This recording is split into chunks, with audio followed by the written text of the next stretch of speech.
Sebagai negara agraris, Indonesia kaya dengan hasil pertanian. Provinsi Sumatera Selatan merupakan bagian dari lumbung pangan nasional.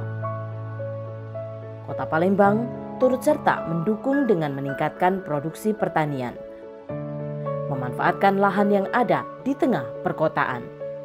Petani-petani perkotaan saat ini tengah menjadi tren di kalangan masyarakat di tengah pandemi.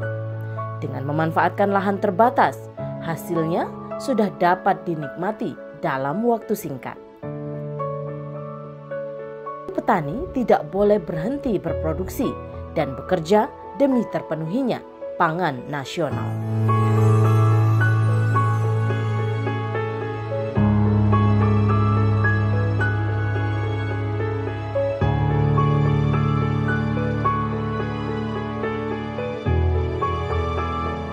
Tetap semangat para garda terdepan pangan nasional dalam memberikan hasil tani yang berkualitas.